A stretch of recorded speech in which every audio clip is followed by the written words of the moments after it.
ആദ്യം ഞാൻ പറഞ്ഞത് ഇത് അമ്മയെ അറിയിക്കുക, മോളുടെ അമ്മയെ അറിയിക്കണം.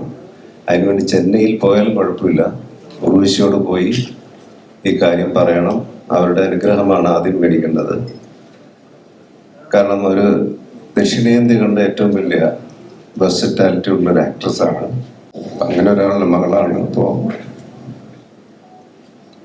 വാർത്താ സമ്മേളനത്തിൽ ഇത്തരം കാര്യങ്ങൾ പറയുന്നത് എല്ലാ കാലത്തും അത് ചിന്തിച്ചിരുന്നെങ്കിൽ ഒരുപാട് നഷ്ടങ്ങൾ ഒഴിവാക്കാമായിരുന്നു എന്ന് തോന്നുന്നു. ആദ്യ അനുഗ്രഹം വാങ്ങേണ്ടത് അവളുടെ അമ്മ ഒരു ലെജൻഡറി ആക്ട്രസ് ആണ്. അവളുടെ അമ്മയോടാണെന്ന് പറയുന്നിടത്ത് അത് ബന്ധങ്ങൾക്കപ്പുറത്ത് വ്യക്തികൾ പരസ്പരം നൽകുന്ന മൂല്യവും ഒരു കലാകാരിക്ക് നൽകുന്ന മൂല്യമൊക്കെയാണ്.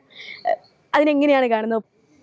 അല്ല, അത് ഞാൻ കണ്ടിരുന്നു. പക്ഷെ കുഞ്ഞാറ്റ വരും. ഞങ്ങളുടെ മക്കള്, എല്ലാ മക്കളും, ഞങ്ങളുടെ ചേട്ടത്തി അനിയത്തിമാരുടെ എല്ലാവരും, അനിയൻ്റെയും ഒക്കെ മക്കൾക്ക് ഇവിടെ വരാനാണ് ആഗ്രഹം. അത് ഞങ്ങൾ എതിർക്കില്ല, നല്ല വേഷമാണെങ്കിൽ. പിന്നെ വാർത്താ സമ്മേളനത്തിൽ ഇത്തരം കാര്യങ്ങൾ പറയുന്നത് എല്ലാ കാലത്തും അത് ചിന്തിച്ചിരുന്നെങ്കിൽ ഒരുപാട് നഷ്ടങ്ങൾ ഒഴിവാക്കാമായിരുന്നു എന്ന് തോന്നുന്നു. അല്ലേ? അവള് ജനിക്കുന്നതിന് മുമ്പും അതിനൊക്കെ മുൻപും ഞാൻ ഈ കഴിവൊക്കെ കൊണ്ട് ഇവിടെ നിൽക്കുന്നുണ്ടായിരുന്നു. ഇപ്പോഴും അങ്ങനെ തന്നെ നിൽക്കുന്നു.